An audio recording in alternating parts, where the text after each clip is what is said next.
مومنات سب آ رہے ہیں وقت کے ساتھ، لیکن جتنی میری بہنیں بیٹھی ہیں سب بآواز بلند درود پڑھیں تاکہ پتہ چلے کہ ہم سب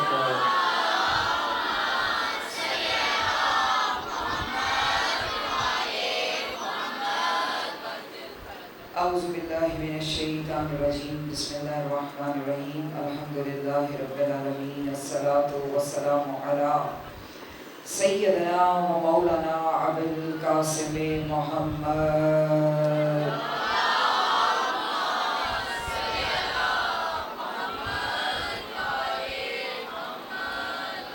الصلاة والسلام علی آلہ الطیبین الطاہرین المعصومین، ولعنۃ اللہ علی قوم الظالمین۔ اللہم رزقنا فی الدنیا زیارت الحسین علیہ السلام وفی الآخرۃ شفاعت الحسین علیہ السلام۔ اللہم لا تفرق بیننا وبین الحسین علیہ السلام وکتبنا من الزوار الحسین علیہ السلام۔ اللہم اجعلنا من الباقین فی العزاء الحسین علیہ السلام۔ اللہم اجعل مسکننا ومدفننا عند الذریع الحسین علیہ السلام۔ اللہم احشرنا مع الحسین علیہ السلام وزدنا محبت الحسین علیہ السلام وحشرنا یوم القیامہ تحت لواء الحسین علیہ السلام۔ اللہم ادخلنا فی الجنۃ مع الحسین علیہ السلام واصحاب الحسین علیہ السلام۔ صلوات۔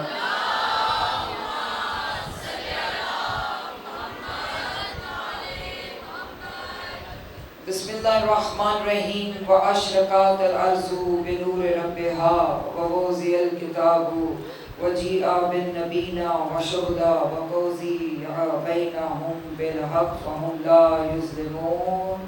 صلوات۔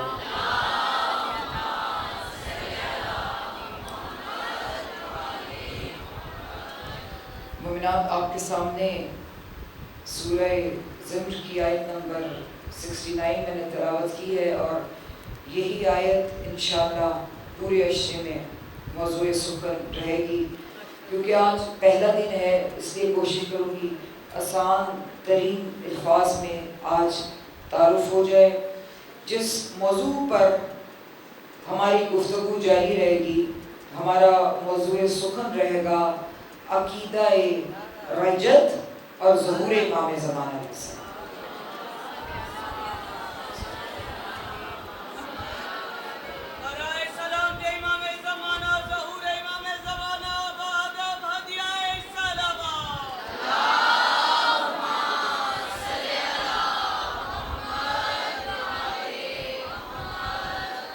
عقیدہ رجت، ظہور امام زمان علیہ السلام۔ سب سے پہلے میں عقیدہ رجت کی اہمیت بتا کے، کیونکہ ریفرنس کے بغیر کوئی بھی بات حوالے کے بغیر نہیں ہوگی، اور مجھے حیرت اس بات پہ ہے، بچیوں کی بات تو دور، جو بھی میں بات آپ کو بتاؤں گی حوالہ دے کے تو آپ کو پتہ چلے گا کہ عقیدہ رجت ہماری فقہ میں کہاں پہ سٹینڈ کرتا ہے۔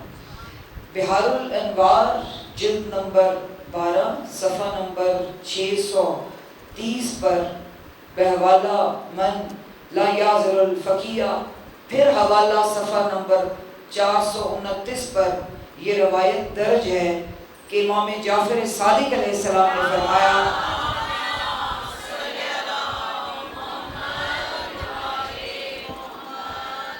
مولا نے فرمایا کہ جس کا ایمان رجت اور معراج پر نہیں ہے وہ ہمارا شیعہ نہیں ہے۔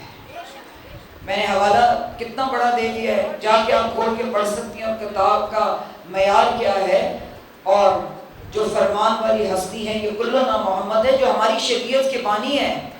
مولا نے کیا ارشاد فرمایا کہ جس کا عقیدہ رجت پر نہیں ہے وہ ہمارے شیعوں میں سے نہیں ہے، وہ ہم میں سے نہیں ہے۔ تو پھر کتنا ضروری ہے کہ عقیدہ چھوڑے۔ میں نے اتنی اپنی بہنوں کو دیکھا ہے، بچیوں کو نہیں، جن کو پتہ ہی نہیں کہ رجت کیا ہے، اور جس کے بارے میں دعائے عہد اکثر میری بہنیں روز پڑھتی ہیں۔ ساری دعائے عہد میں آپ پڑھیں گی تو رجت ہی تو ہے۔ زیارت ربین ہم جاتے ہیں، رجت ہی تو ہے۔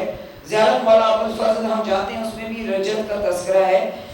اس لیے آسان الفاظ میں کہ رجت اتنی ضروری ہے جس کے بغیر ہم شیعت کے دائرے میں مولا قبول نہیں کر رہے، کہ جو رجت پر عقیدہ۔ اب ہمیں سمجھنا ہے، اس لیے ٹھہر ٹھہر کے بتا رہی ہوں کہ رجت کی ڈیفینیشن کیا ہے، رجت کہتے کس کو ہیں۔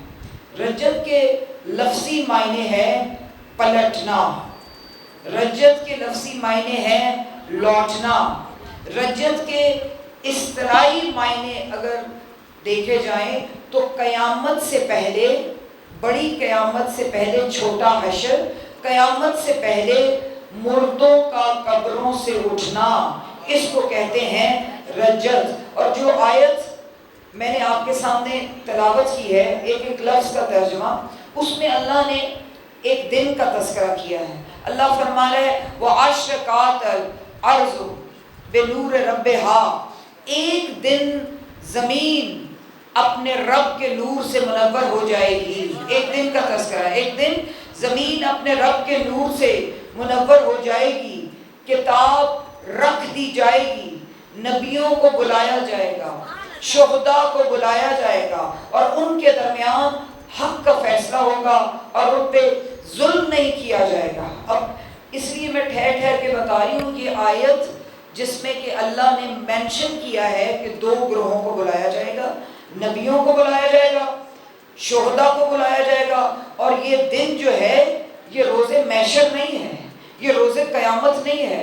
اگر روز محشر کا ذکر ہوتا تو روز محشر کا تصور کیا ہے کہ آدم علیہ السلام سے لے کر روز محشر تک جتنی مخلوق ہے اس کو میدان حشر میں جمع ہونا ہے۔ لیکن اس لیے یہ آیت سورہ زمر کی جو آپ کے سامنے میں نے تلاوت کی ہے، اس میں تذکرہ روز محشر کا نہیں ہے۔ روز محشر کا ہوتا تو پھر اللہ فرماتا کہ میں سب کو، اور پھر روز محشر کا تذکرہ بھی ہے سورہ کاف آیت نمبر 47 میں اللہ کی ذات ارشاد فرما رہی ہے، کیونکہ ساتھ ساتھ بتاؤں گی آیات کے ریفرنس سے کہ محشر کا کیا تصور ہے اور روز رجت کا قرآن میں کہاں تذکرہ ہے، جس کے بارے میں علم ہی نہیں۔ اور یقین مانے میں ممبر سے بیان کر رہی ہوں، بعض چیزیں تو ایسی میں نے پڑھی ہیں جو اس سے پہلے میں نے بھی نہیں سنی تھی۔ حیرت کی بات ہے کہ جب اتنی تاکید ہے کہ شیعت کو قبول ہی نہیں کر رہے، ہمارے شیعوں میں وہ شامل نہیں ہے، تو ہم نے اس عقیدے کو اتنا اگنور کیوں کیا؟ کہاں ہمارے ممبروں سے عقیدہ رجت پہ بات کی جاتی ہے؟ عقیدہ رجت اور ظہور امام زمانہ علیہ السلام کا آپ جانتے ہیں کہ رجت ہوگی تب جب امام کا ظہور ہوگا۔ تو یہ اسی لیے بھی ضروری ہے، میں آگے بتاتی ہوں کہ ہم مولا کو تو پکارتے ہیں، اللہ جل اللہ جل کہہ کے ہم مولا کو صدائیں دیتے ہیں، اپنے بارے میں کچھ نہیں کہتے کہ مولا ہم آپ کو بلائیں گے۔ ہم اس دنیا سے چلے بھی گئے جو عقیدہ رکھتے ہیں، جو روز مولا سے عہد کرتے ہیں، جو اپنی تیاری کرتے ہیں، ادھر سے مولا کو الاجل کہتے ہیں، ادھر سے اپنی تیاری بھی مولا پہ ظاہر کرے نا کہ مولا رجت پر ہمارا عقیدہ مضبوط ہے، ادھر سے آپ کا ظہور ہوگا، ادھر سے لبیک کہتے ہوئے ہم اپنی قبروں سے اٹھیں گے۔ ہم لبیک کہتے ہیں، یہ ہے عقیدہ رجت۔ اور جس طرح روز قیامت کا تذکرہ اللہ سورہ کاف آیت نمبر 47 میں 47 میں اللہ کی ذات ارشاد فرما رہی ہے وَحَشَرْنَهُمْ فَلَمَّا مُغَادِرَ مِنْهُمْ أَحَدًا، اللہ فرما رہے کہ اس دن میں ہر ایک کو محشر کروں گا اور میں کسی ایک کو بھی نہیں چھوڑوں گا۔ روز قیامت میں کیا فرما رہے؟ مُغَادِرَهُمْ مِنْهُمْ آہدہ، کسی ایک کو بھی نہیں چھوڑوں گا، میدان محشر میں ایک ایک کو جمع کر لوں گا۔ یہ تصور ہے روز محشر کا۔ لیکن یہ جو آیت آپ کے سامنے میں نے تلاوت کی ہے، اللہ کیا فرما رہا ہے؟ وَأَشْرَقَتِ الْأَرْضُ بِنُورِ رَبِّهَا، جس دن زمین اپنے رب کے نور سے منور ہو جائے گی، اس دن کتاب رکھ دی جائے گی۔ دو گروہوں کا تذکرہ ہے، نبیوں کو بلایا جائے گا، شہداء کو بلایا جائے گا، اور ان کے درمیان حق کا فیصلہ ہوگا۔ اور یہ حق کا فیصلہ کون کرے گا اور کون آئیں گے؟ انبیاء کو بلایا جائے گا، یعنی ادھر سے اگر جناب ابراہیم علیہ السلام آئیں گے تو ادھر سے نمرود آئے گا، ادھر سے جناب موسیٰ علیہ السلام آئیں گے تو ادھر سے فرعون آئے گا، ادھر سے جناب نوح آئیں گے تو ادھر سے ظلم کرنے والی قوم آئے گی، ادھر سے حضور پاک آئیں گے تو ادھر سے امت پر ظلم کرنے والے مولا کے جو مجرم ہیں حضور کے وہ آ جائیں گے، ادھر سے مولا کائنات علیہ السلام آئیں گے، ادھر سے قاتل اور غاصب آئیں گے، ادھر سے شہزادی آئیں گی، ادھر سے قاتل اور غاصب آئیں گے، ادھر سے امام حسن مجتبیٰ علیہ السلام آئیں گے، ادھر سے زہر دینے والے لعین آ جائیں گے، ادھر سے امام مظلوم آئیں گے، شہنشاہ کربلا آئیں گے، ادھر سے سارے یہ نجس قاتل کٹہرے میں آ جائیں گے، امام حسن عسکری علیہ السلام تک جتنے آئمہ ہیں، ادھر سے شہداء آئیں گے، ادھر سے قاتل آئیں گے، اور ان کے درمیان حق کا فیصلہ کرنے کے لیے سر پہ جج کا تاج رکھ کے ہمارے وقت کے امام بیٹھے ہوئے ہیں۔ سلام علیکم۔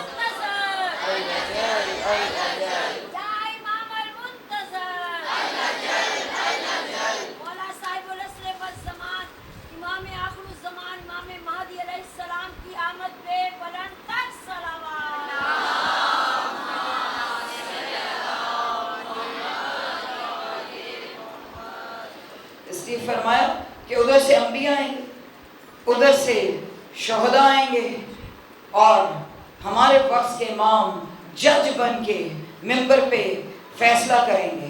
تو آپ یہ سوچیں یہ فیصلہ کون کر رہا ہے، اور جو مدعی آئے ہیں ان میں کون ہیں؟ وہ مولا کائنات بھی موجود ہیں جو خود محشر کے جج ہو، جو خود محشر کے جج ہو، ان کا بھی جج بن کے جو تخت پہ بیٹھ جائے وہ قائم آل محمد ہوتا ہے۔ السلام علیکم۔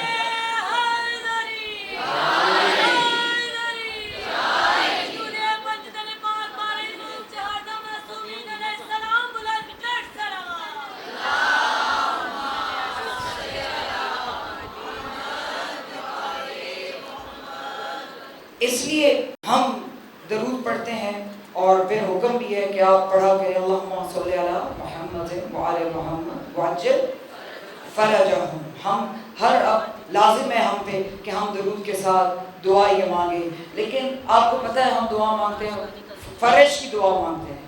یہ فرج کیا ہے؟ فرج کس کو کہتے ہیں؟ ہم جو ہر وقت دعائیں مانگتے ہیں، اور اب مجلس کے بعد آپ ہر میری بہن اپنا جہاں بھی مجلس پہ جائیں اپنا یہ فرض سمجھ کے کہ کوئی کہہ نہ کہے آپ کے ساتھ، کوئی اونچی آواز میں نہیں بھی کہہ رہا، تو آپ اپنا فرض ادا کر کے فرض چھوڑنے سے پہلے 5 مرتبہ اللہم عجل ولیک الفرج۔ آج کے دور کی اشد ترین ضرورت ہے کہ ہر میری بہن مجلس پہ اپنا فرض سمجھ کے 5 مرتبہ کم از کم آپ یہ دعا مانگ کے آئیں کہ اللہم عجل ولیک الفرج۔ ہم جو دعا مانگتے ہیں وفرج عنہم وفرج آل محمد، یہ فرج کیا ہے جو ہم درود پڑھتے ہیں؟ ہمیں پتہ تو ہونا چاہیے نا کہ جس کی ہم دعا مانگ رہے ہیں درود کے ساتھ، یہ فرج کس کو کہتے ہیں؟ دیکھیں توجہ کے ساتھ، کیونکہ یہ پہلا دن ہے، سمجھنے والی باتیں، اس لیے میرا دل ہے کہ ایک بات سمجھا کے اگلی منزل پہ چلوں کہ فرج جو ہے وہ اس کا ٹپیکل کوئی ایک مطلب نہیں ہے۔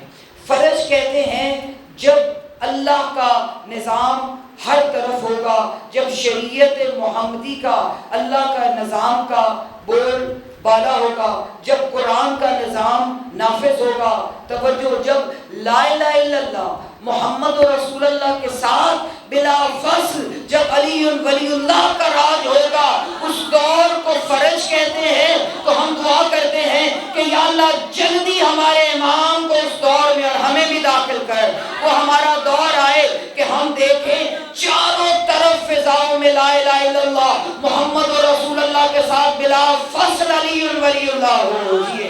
جب حقیقی قرآن آئے تو اس کو فرج کہتے ہیں، اس دور کو فرج کہتے ہیں۔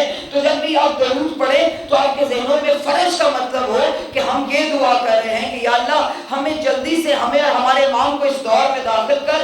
ہمارے امام جب تشریف لائیں گے تو پھر یہ دور آئے گا۔ تو جب وہ مقدمہ چلے گا، ایک طرف انبیاء ہیں، ایک طرف شہداء ہیں، اور جج ممبر پہ ہمارے امام بیٹھے ہیں، تو آپ نے یہ سوچا کہ ہمارے امام کیوں جج ہیں؟ حضور پاک سے مرتبے میں تو زیادہ نہیں ہے نا، مولا کائنات علیہ السلام سے مرتبے میں زیادہ نہیں ہے، لیکن سوچنے والی بات ہے کہ جب اللہ قرآن میں سورہ زمر کی اس آیت میں ارشاد فرما رہا ہے کہ انبیاء بھی آئیں گے، شہداء بھی آئیں گے، اور ان کے درمیان حق کا فیصلہ ہوگا، تو یہ منبر پہ جج بن کے ہیں، سب سے 12واں نمبر ہے نا، آخر والا نمبر ہے ائمہ میں، تو یہ ہمارے امام جج بن کے کیوں بیٹھے ہیں؟ کسی بچی کے، کسی کے ذہن میں سوال آ سکتا ہے، جج بن کے اس لیے بیٹھے ہیں کہ اللہ فرما رہا ہے کہ ان اللہ خلق نور محمد قبل ان یخلق السماوات والارض وقلم وکرسی، ہر چیز کی خلقت سے 4,24,000 سال پہلے اللہ نے اس نور کو خلق کیا اور فرمایا لولا کا لما خلقت الافلاک، اگر میں اس نور کو نہ بناتا، اگر 14 کو نہ بناتا تو میں کائنات کو خلق نہ کرتا۔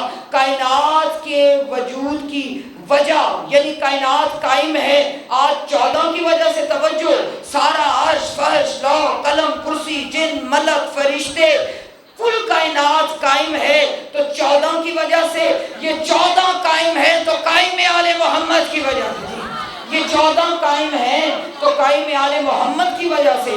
یہی وجہ ہے کہ جب معراج پہ تشریف لے گئے تھے تو اللہ نے فرمایا میرا حبیب میں تجھے تیرے نور کا نظارہ کروانا چاہتا ہوں۔ جب نور کا ایک دائرہ دیکھا تو دائرے میں ایک نور قیام کی صورت میں کھڑا تھا۔ اب دعائے توسل کی حقیقت سمجھ میں آئے گی کہ ہم تمام آئمہ کا نام لیتے ہیں، معصومین علیہ السلام کے نام لیتے ہیں تو ہم بیٹھے رہتے ہیں، کیا وجہ ہے؟ جب ہمارے امام کا نام آئے تو ہم کیوں کھڑے ہو جاتے ہیں؟ یہی وجہ بتانی ہے۔ معراج پہ تعارف کروایا، تمام نور کے دائرے کو دیکھا ایک نور قیام کی صورت میں کھڑا ہے تو اللہ نے فخر کر کے فرمایا میرا حبیب یہ تیرے نور کا دائرہ ہے۔ تعارف کرواتے کرواتے جب قائم پہ آیا فرمایا بے میرا حبیب یہ وہ تیرا نور ہے جس پہ تو بھی فخر کر میں بھی فخر کرتا ہوں، جس پہ سارا نور کا دائرہ فخر کرے، کیونکہ یہی منتقم ہے، یہ میرے دشمنوں سے بھی انتقام لے گا، تیرے دشمنوں سے اور سارے دائرے کے جتنے دشمن ہیں ان سے جو انتقام لے گا وہ قائم آل محمد ہے۔ جی الأجل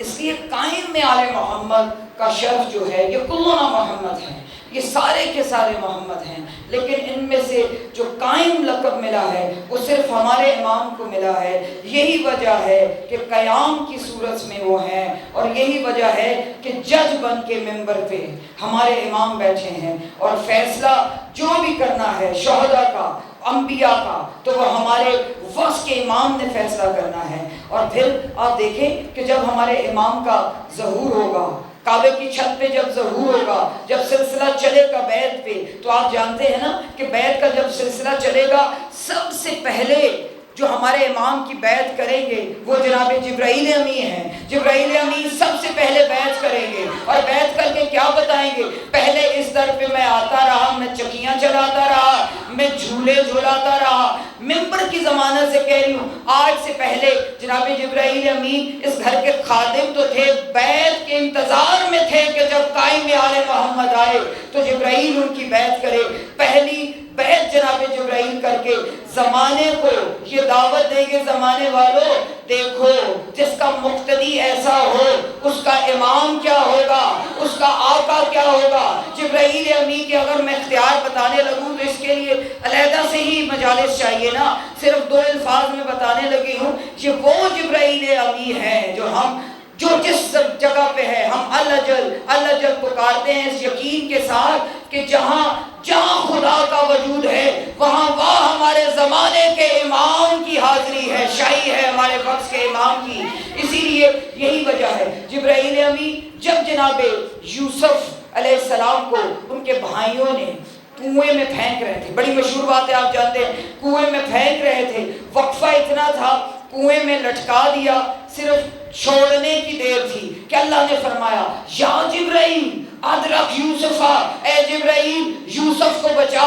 جبرائیل امین نے یہ نہیں پوچھا اتنا بڑا کنعان کا کون سا شہر ہے، کون سا کنواں ہے، میں کہاں جاؤں۔ راوی کہتا ہے کہ ادھر یوسف کے بھائیوں نے چھوڑا، ادھر سے جبرائیل نے سنبھالا، بتا دیا جبرائیل اختیار رکھتا ہے، جس کا نوکر ایسا اس کا آقا کیا ہوگا۔ جی جبرائیل نے بیعت کر کے بتایا اور پھر جانتے ہیں جبرائیل کا استاد ملائکہ استاد ملائکہ ہے نا، فرشتوں کے استاد ہیں، اور ہم کہتے ہیں فرشتے ہم مولا سے رزق مانگ لیں، تو پھر یہ شرک کے فتوے لگتے ہیں۔ جب کوئی فرشتہ رزق دے دے تو ہمیں برا نہیں لگتا، فرشتے ہوائیں چلا دے ہمیں برا نہیں لگتا، فرشتے بارش برسا دے ہمیں کوئی شرک نظر نہیں آتا۔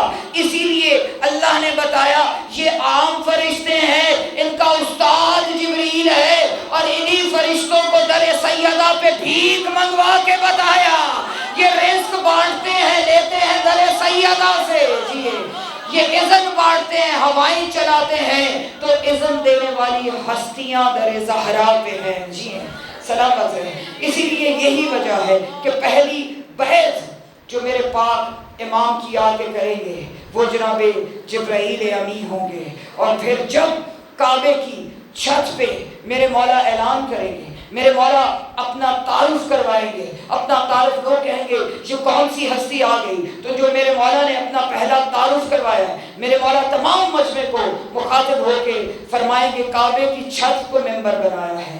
پہلے وہ ایسے کیوں نہ کہوں، وہی کہ کعبے کا صدف جب بھی پھٹا ہے، جب بھی کعبے کا صدف پھٹا ہے، اندر سے توحید کا موتی مولا علی نکلا ہے۔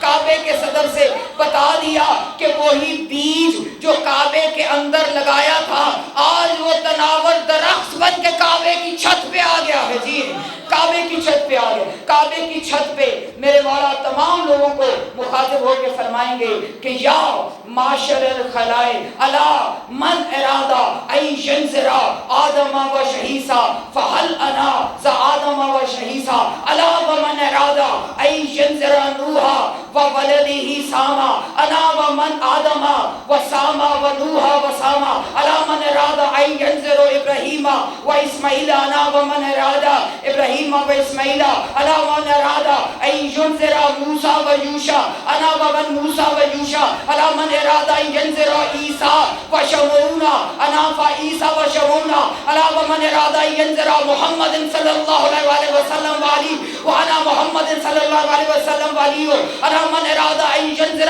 حسن و حسین فہل انا حسن و حسین الا من ارادہ ای ینظر عام ولد الحسین انا عائمۃ بالولد الحسین۔ جی سلامت ہے۔ میرے مولا کعبے کی چھت پر پکار کے کہیں گے او لوگوں جانتے ہو میں کون ہوں، میں حجتوں کا وارث ہوں، اگر کوئی چاہے، اگر کوئی آدم اور شہیس کو دیکھنا چاہے میں آدم بھی ہوں، میں شہیس بھی ہوں، اگر کوئی نوح اور اس کے بیٹے سام کو دیکھنا چاہے میں نوح بھی ہوں، میں سام بھی ہوں، اگر کوئی ابراہیم اسماعیل کو دیکھنا چاہے میں ابراہیم بھی ہوں، میں اسماعیل بھی ہوں، اگر کوئی دیکھنا چاہے عیسیٰ اور شمعون کو دیکھنا چاہے میں عیسیٰ بھی ہوں، میں شمعون بھی ہوں، اگر کوئی موسیٰ اور یوشع کو دیکھنا چاہے میں موسیٰ بھی ہوں، میں یوشع بھی ہوں، اگر کوئی محمد مصطفیٰ کو دیکھنا چاہے، اگر کوئی علی مرتضیٰ کو دیکھنا چاہے محمد بھی میں ہوں، علی مرتضیٰ بھی میں ہوں۔ جی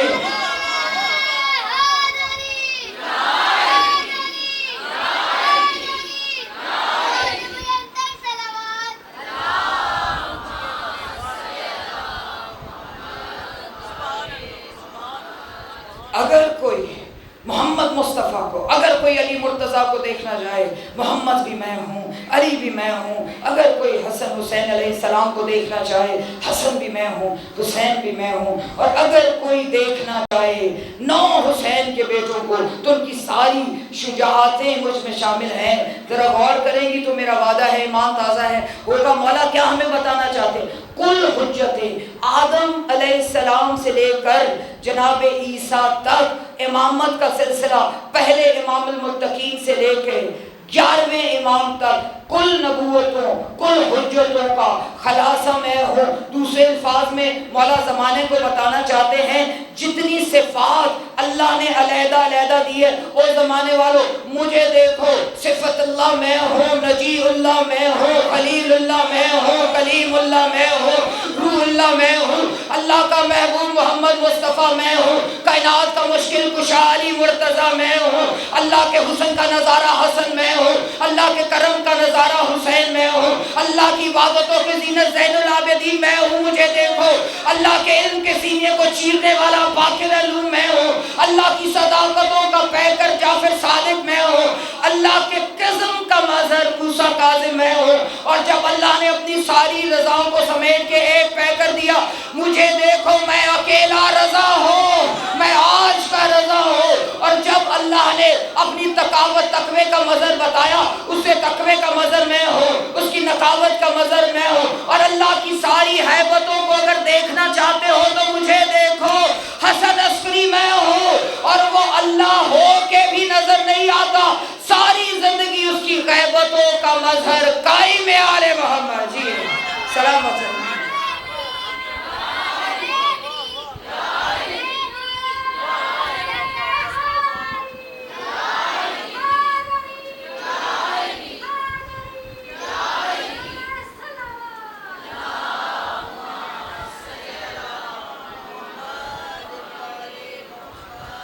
کل صفات جو اس کریم نے عطا فرمائی ہے، آدم سے شروع ہو جاؤ، جس کے پاس جو بھی صفت ہے، اسی لیے ہمارے مولا کو صاحب العصر کہتے ہیں۔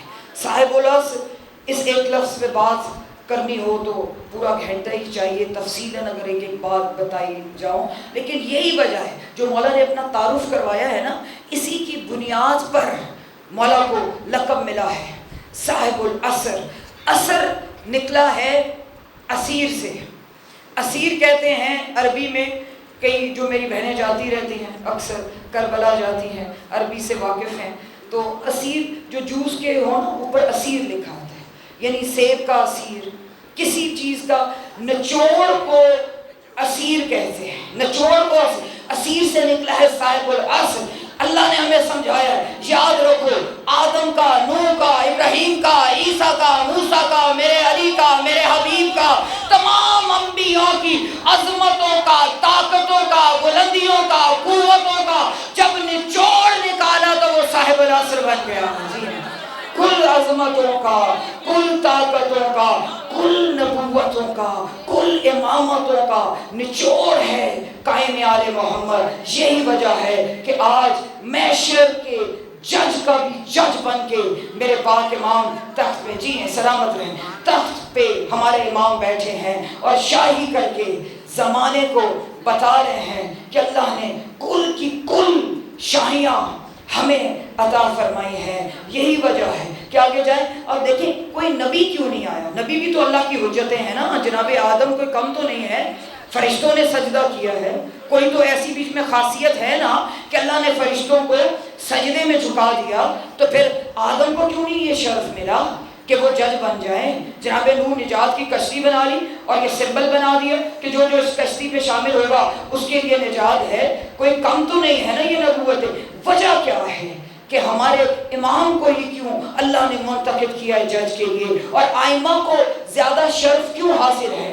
اس کی وجہ کیا ہے؟ سورہ مائدہ آیت نمبر 20 اللہ فرما رہے ہیں وَإِذْ جَعَلَ فِيكُمْ أَنْبِيَاءَ وَجَعَلَكُمْ مَلُوكًا۔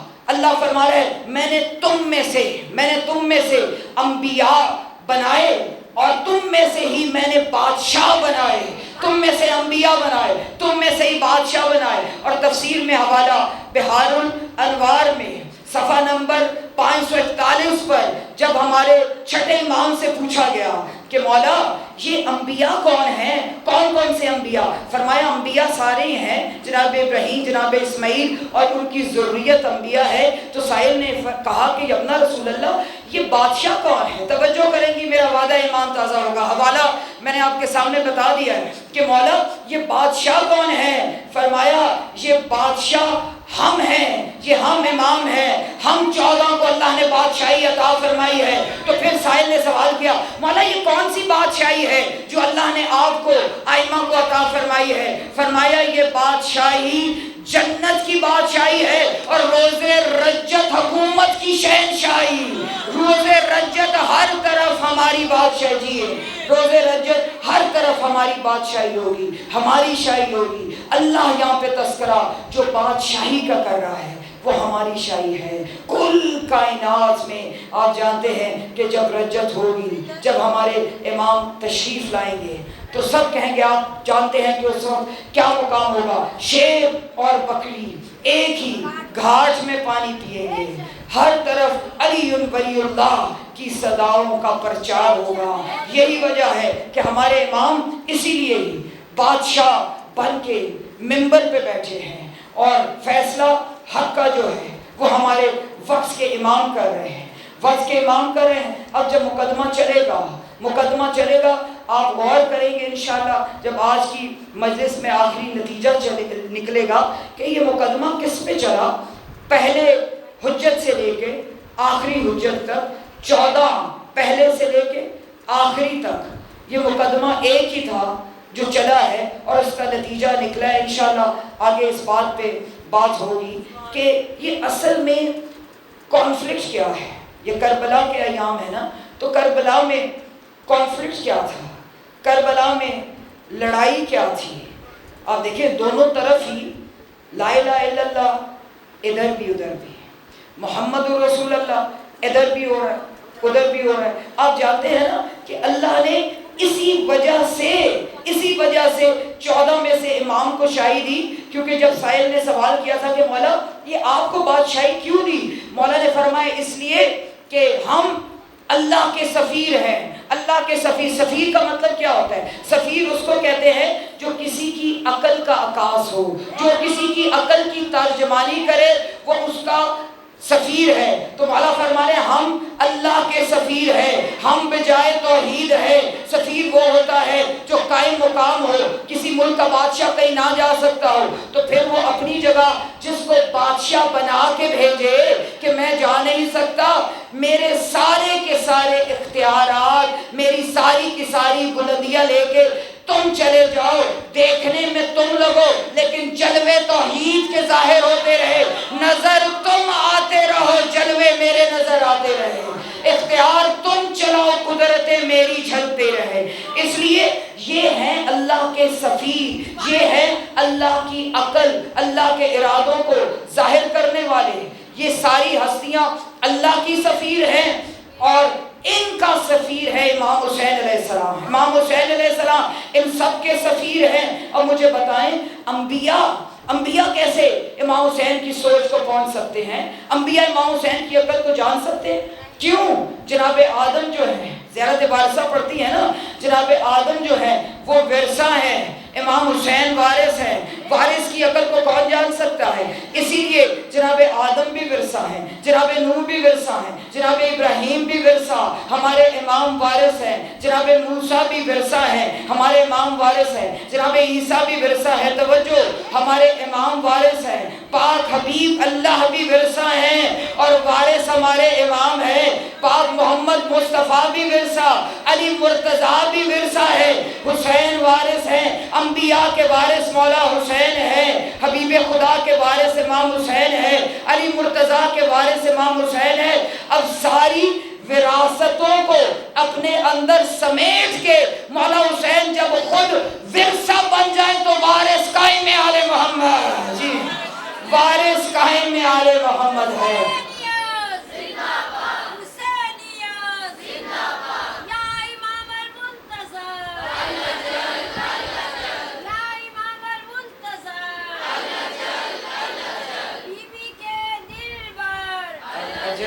الأجل بی بی کے نور نظر، الأجل الأجل جلد ہوئیں جلوہ گر، الأجل الأجل بارگاہ فجر پاک پار امام شہادہ معصومین عظمت شہداء کربلا و شام، خصوصاً یوسف زہرا امام صاحب العصر والزمان پہ بلند ترین صلوات۔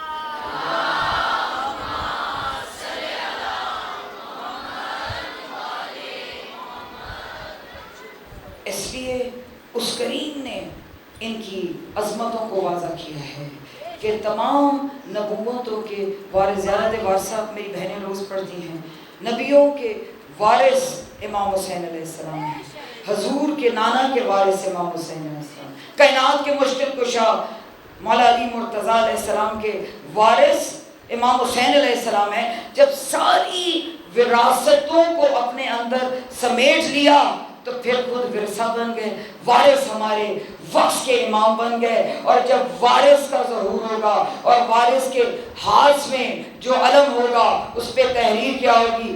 السلام علیکہ یا سار اللہ، اے اللہ کے خون آپ پر ہمارا جی سلامت ہے، السلام علیکہ یا سار اللہ، اے اللہ کے خون آپ پر ہمارا سلام ہو۔ یہ اللہ کا خون کیا ہے؟ اللہ کا خون کیا؟ وہ تو بے مثل ہے، وہ تو بے مثال ہے، وہ تو بلا تشبیہ ہے، اس کی کسی سے مثال نہیں، اس کی کسی سے تشبیہ ہم نہیں دے سکتے۔ تو پھر سار اللہ کا کیا مطلب ہے؟ اللہ ادھر تو فرما رہا ہے میری کسی سے مثال نہیں، میں بے جسم ہوں، میں بے مثال ہوں، تو پھر کیوں اللہ نے لکھوایا؟ کیونکہ یہ اپنی مرضی سے نہیں، یقولون محمد ہے وما ينطق عن الهوى ان هو الا وحی یوحی، اپنی مرضی سے تو یہ نطق بھی نہیں کرتے۔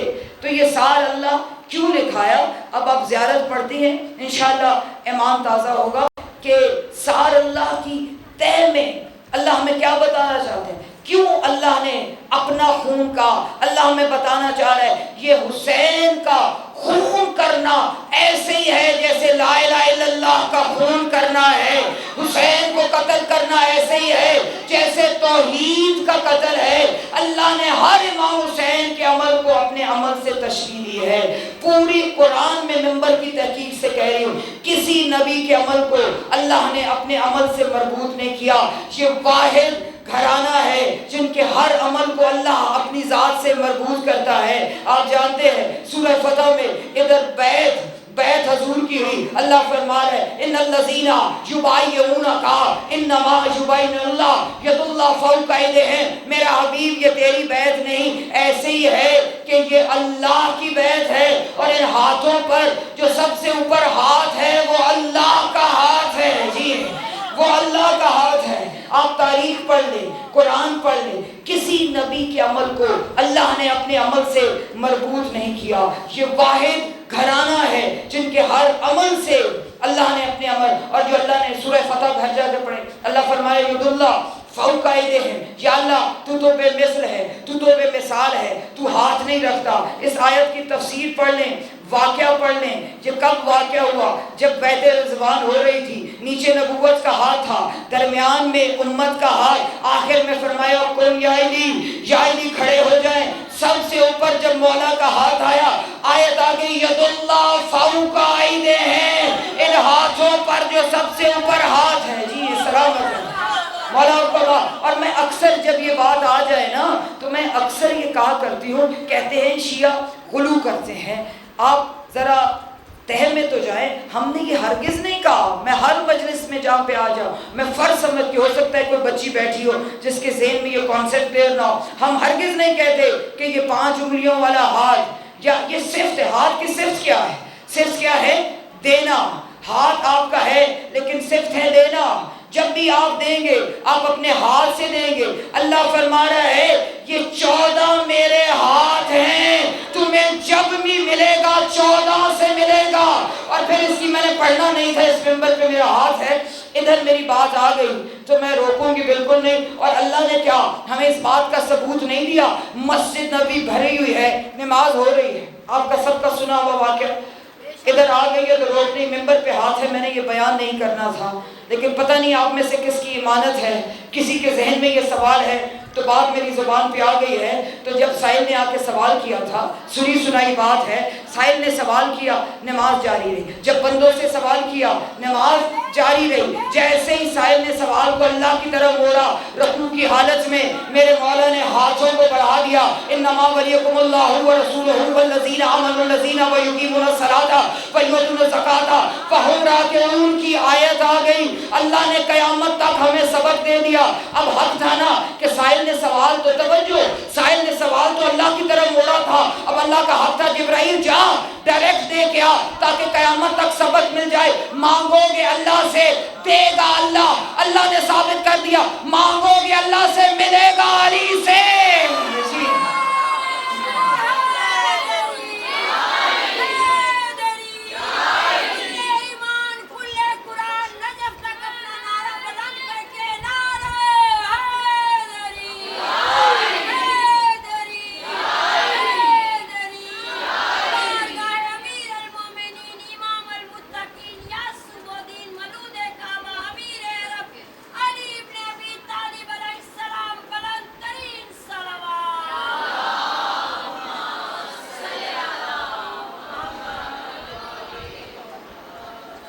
مولا آپ کو سلامت رکھے۔ اس نے کوئی چیز کی گنجائش نہیں تھا. وہ فرمانے ولا رطب ولا یابس الا فی کتاب مبین، کوئی خوشگوار ایسا نہیں جس کا تذکرہ میری کتاب میں نہ ہو، میرے قرآن میں نہ ہو. تو پھر کیسے ہو سکتا ہے کہ ان کی عطاؤں کا ذکر وہ قرآن میں نہ کرے؟ تو اسی لیے بات ادھر ہی آئی، اسی لیے سار اللہ کیوں کہا؟ اللہ نے فرمایا کہ حسین کا قتل توحید کا قتل ہے، حسین کا قتل ہی اصل میں لا الہ الا اللہ کا قتل ہے. تو اب جب مقدمہ پیش ہو رہا ہے نا، توجہ کریں گے ایمان تازہ ہوگا. اب کیونکہ قتل کا مقدمہ کون دائر کرتا ہے؟ مدعی کرتا ہے نا. تو اس وقت کربلا میں مدعی کون تھے؟ ہمارے چوتھے امام تھے. ہمارے امام نے قاتلان کی فہرست کو جاری کیا، بتایا یہ قاتل کون ہے. میرے مولا نے جب قاتلان کی فہرست کو جاری کیا، میرے مولا نے فرمایا کہ لعن اللہ امتن قتلت کا، پہلے قاتلوں کی فہرست بنائی. میرے امام نے فرمایا لعنت اس امت پر جس نے حسین کو قتل کیا. کسی نے سوال نہیں کیا یبنا رسول اللہ آپ کس امت پر، توجہ، آپ کس امت پر لعنت بھیج رہے ہیں؟ یہ امت تو آپ کے نانا کی امت ہے. میرے مولا نے مہر لگا دی، بے شک میرے نانا کی امت ہو جو قتل حسین میں شامل ہے اس پہ اللہ کی لعنت ہے. جی جو قتل حسین میں شامل ہے اس پہ اللہ کی لعنت ہے. یہ فہرست جاری ہو رہی ہے. دوسری فہرست مولا نے کیا نکالی؟ انشاءاللہ میرا وعدہ ہے جو میری بہن توجہ کرے گی ایمان تازہ ہوگا. میرے مولا نے فرمایا وَلَعَنَ اللَّهُ أُمَّةً ظَلَمَتْ کا، اور لعنت اس امت پر جس نے ظلم کیا. اب ظلم کیا ہے؟ ظلم کی تعریف میں بتانے لگی ہوں. یہ بھی بہار الانوار میں ہی درج ہے کہ میرے پاک امام سے سوال کیا گیا کہ مولا یہ ظالم کون ہے، یہ ظلم کیا ہے؟ توجہ، میرے مولا نے فرمایا سب سے بڑا ظلم، سب سے بڑا ظلم عظیم بتانے لگے. مولا فرمانے سب سے بڑا ظلم یہ ہے کہ جہاں جہاں بھی میرے دادا کی ولایت کو پیش کیا جائے اور جو اسے انکار کرے وہ سب سے بڑا ظالم ہے. وہ آج کربلا کی حقیقت کھلے گی. ظلم بعد یہ چھری چلانا صرف ظلم نہیں تھا، ظلم تو ان سے پہلے جاری ہو چکا تھا. جو مقدمہ میرے پاک امام کی عدالت میں پیش ہوگا، آپ پیچھے سے چلے جائیں، 14 کٹہرے میں کھڑے ہیں، ادھر ظالم کھڑے ہیں. پہلا مقدمہ جب حضور پیش کریں گے تو غور کرے تنازع کیا ہوگا. انہوں نے میرے ساتھ منافقت کی، میرے ساتھ ظلم کیا. تنازع علی ولی اللہ. جب جناب سیدہ آئیں گی اپنا مقدمہ پیش کریں گی، تنازع علی ولی اللہ. جب مولا آئیں گے مقدمہ پیش کریں گے، تنازع علی ولی اللہ. امام حسن مجتبیٰ آئیں گے، تنازع علی ولی اللہ. جب کریم کربلا آئیں گے، آپ جانتے ہیں نا کربلا کے میدان میں جنگ تو بعد میں شروع ہوئی، ظلم پہلے ہی شروع ہو گیا. جب امام نے ظلم کا معیار بتایا، جہاں علی ولی اللہ پیش کیا جائے اور جو انکار کرے وہ ظالم ہے. ابھی جنگ شروع نہیں ہوئی، اسی لیے اذان کربلا میں پہلے آئی، اشہد ان علی ولی اللہ. ابھی جنگ شروع نہیں ہوئی، یہ ظالم پہلے ہو گئے. جی سلامت رہے. جنگ شروع نہیں ہوئی، ظلم انہوں نے پہلے شروع کر دیا.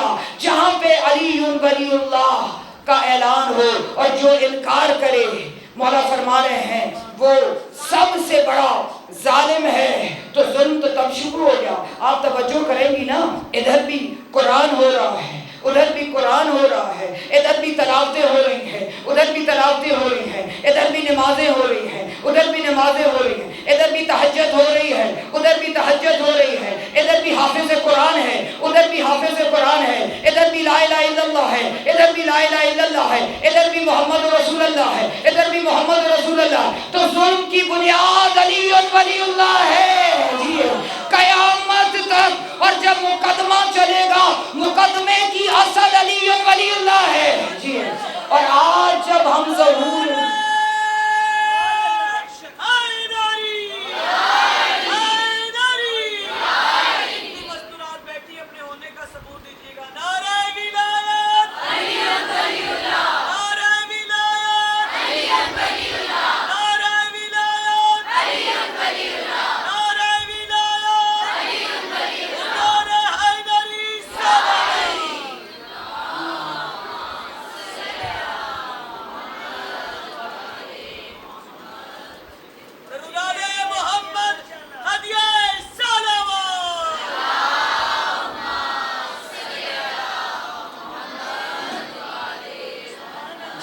رجت میں اسی لیے اپنے عقیدوں کو سنبھالیں. وقت سب سے زیادہ یہ قیمتی اور اہم وقت ہے اپنے عقیدوں کو سنبھالنے کا.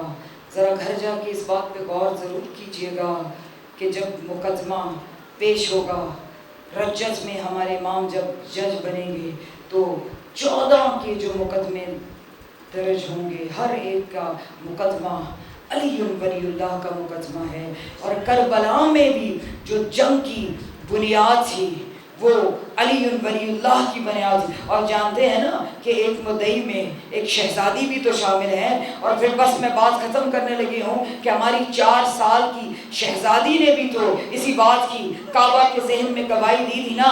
شہزادی فرماتی حاذا باب التوحید و قفل التوحید و مفتاح حاضر قفل حب علی ولی اللہ.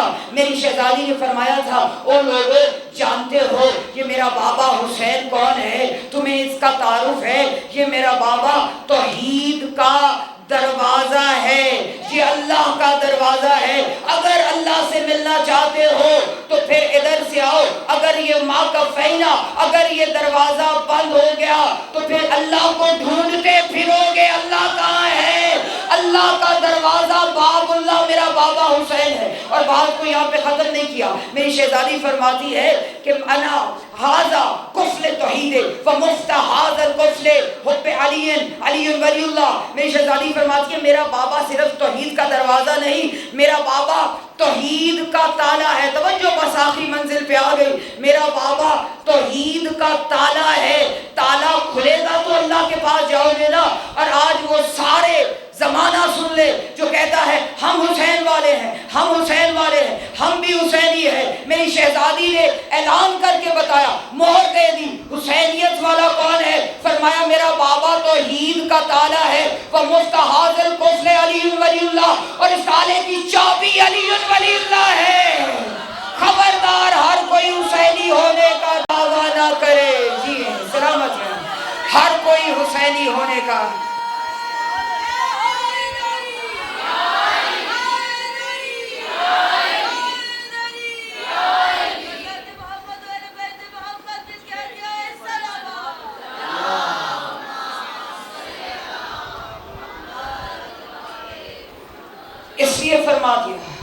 اس لیے فرما دیا کہ نجات کا جو معیار اس لیے حضور نے فرمایا. قال رسول اللہ صلی اللہ علیہ وسلم حب علی حسنات لا يزر مع سیئۃ و بغض علی سیئۃ لا تنفع مع حسنات. حضور فرماتے ہیں کہ علی کی محبت، علی کی ولا، علی کی معدت ایسی نیکی ہے. ایک ایک لفظ کی ذمہ دار. کتاب کا نام ہے نور ولایت، جس میں یہ حدیث درج ہے کہ حب علی حسنات لا یضر مع سیئۃ. علی کی محبت ایک ایسی نیکی ہے جو تمہارے گناہوں کو بھی کھا جاتی ہے، جس کے ساتھ تمہیں گناہ نقصان. اور ثبوت آپ کے سامنے ابھی پیش کروں گی. وَبُغْضِ عَلِيٍّ سَيِّئَةٍ لَا تَنْفَعُ مَعَ حَسَنَاتٍ. اور علی کا بغض، علی کی دشمنی ایسی برائی ہے کہ اس کے ساتھ کوئی بھی نیکی تمہارے کام نہیں آئے گی. تم ادھر نیکی کرو گے وہ گناہ میں شمار ہوگا. کربلا کا نقشہ دیکھ لیں، نمازیں ہو رہی ہیں، ادھر جا کے تہجد ہو رہی ہے، قرآن کی تلاوتیں ہو رہی ہے. لکھنے والے فرشتے نیکی کے بجائے گناہ لکھ رہے ہیں. ادھر ایک جناب ہر ہیں. اور میں جی سلامت رہے، ممبر کی ضمانت سے کہہ رہے ہوں، کوئی ثابت کر دے جناب حر علیہ السلام نے ایک نماز بھی مولا کے پیچھے پڑھی ہو. کیوں نہیں پڑھی؟ کل کو لوگ کہتے ہیں اس ایک نماز نے بنا دیا، علیہ السلام بنا دیا. زمانے کو بتایا حر کو دیکھو. حر کا باپ کون ہے؟ جو یزید کے لشکر کا سپہ سالار تھا. حر کی رگوں میں نجس خون ہے، ماں ملونہ ہے جن کو جناب حر نے خود پتھر مار کے پھر نار کیا تھا. پھر وہ کیا عمل ہے؟ ادھر علی ولی اللہ پڑھا، ادھر مولا حسین کی معزز کے اللہ نے کہا تو علیہ السلام ہے. جی سلامت ہے، مولا کو آباد رکھے. اللہ نے معیار بتایا.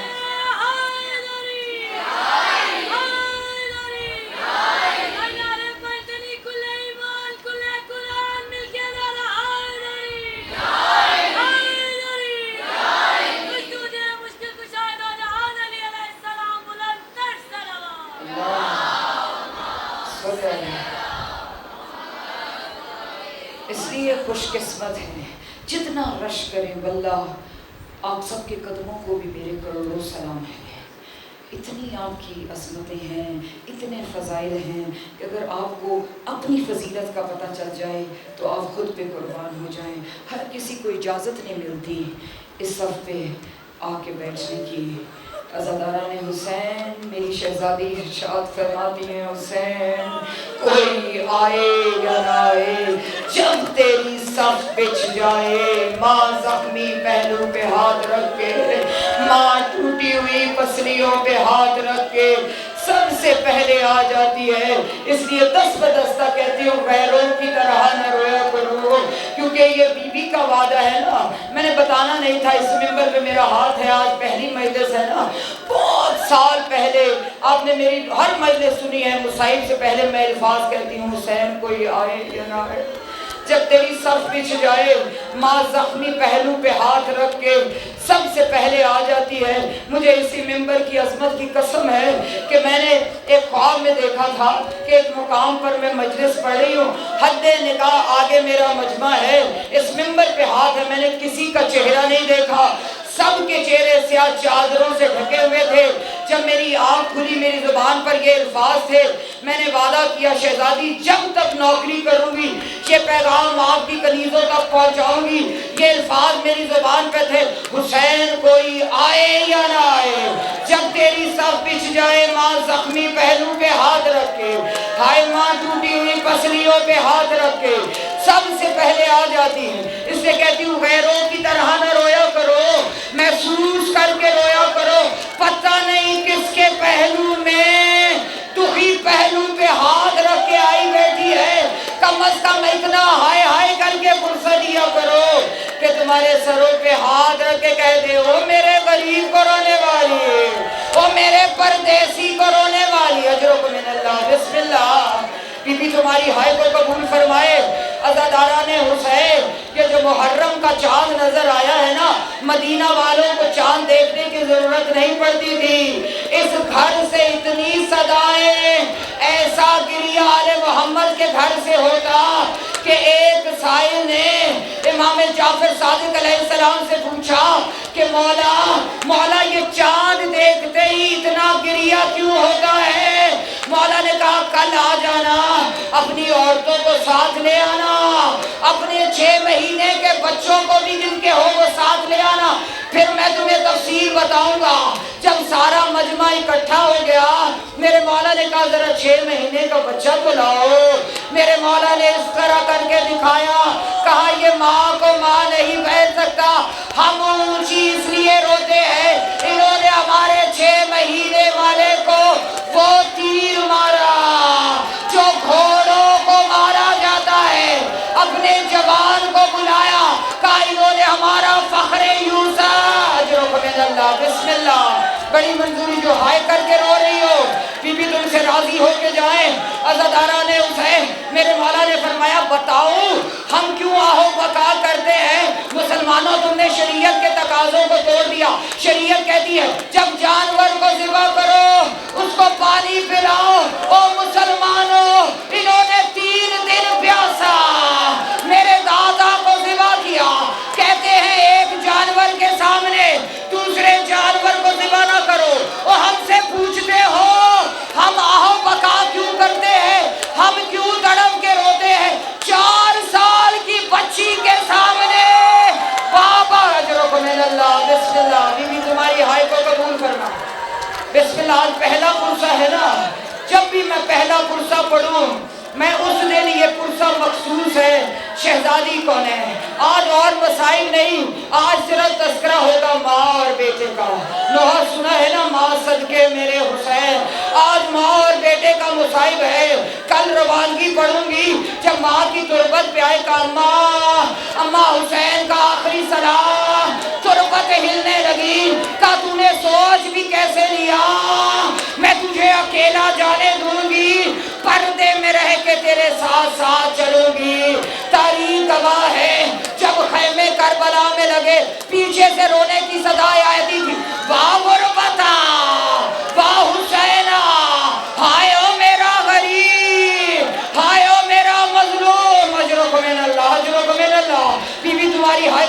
فرمائے عزاداران حسین ہر منزل میں پردے میں ماں ساتھ ساتھ رہی ہے، اصغر کا تیر کھینچا ماں ساتھ ساتھ چلی ہے، جب مولا عباس اترے، جب کہا کربلا والوں جنگ ختم ہو گئی، ماں ساتھ ساتھ چلی ہے، جب سب سے مشکل وقت آیا نا، جب علی اکبر نے کہا یا بتا علیکن منی سلام، بابا علی اکبر کا سلام، میرے مولا چلے ہیں 9 مرتبہ زمین پہ گرے، میری شہزادی اجرک من اللہ، میری شہزادی 9 مرتبہ زمین پہ گری، منہ صاف کر کے کہا او میرا نازوں کا بالا اجرک من اللہ، بسم اللہ بسم اللہ، بی بی تمہاری ہائے کو قبول فرمائے۔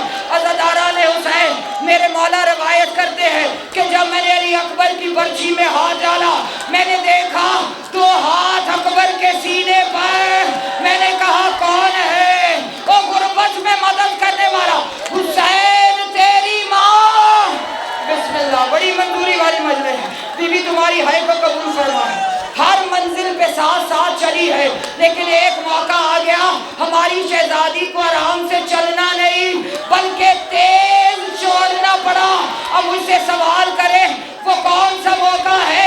جب سنان لعین نے پہلو میں نیزہ مارا، ہائے پاؤں رکابوں میں پھنس گئے، مرتجز بھاگ رہا ہے، ماں ساتھ ساتھ بھاگ رہی ہے، مرتجز رک جا، مرتجز میں نے چکیا پیس کے پالا، مرتجز میں نے چادر میں دانا، بسم اللہ بسم اللہ، مرتجز میں نے چادر میں دانا اس لیے کھلایا، مرتجز بڑا زخمی اجرک من اللہ، ماں نے کہا آجا او میرا لاڈلا، او ماں کی آغوش میں آجا، اجرک من اللہ۔ آج ماں اور بیٹے کا دکھ ہے نا، جب 70 قدم پہ بہن کھڑی تھی، 7 قدم پہ بیٹی کھڑی تھی، گود میں ماں تھی، اس نے زلفوں میں ہاتھ ڈالا، بی بی کا پہلو ہاتھ سے اٹھا، یا اللہ گواہ رہنا، اس نے ان زلفوں میں ہاتھ ڈالا، اجرک من اللہ،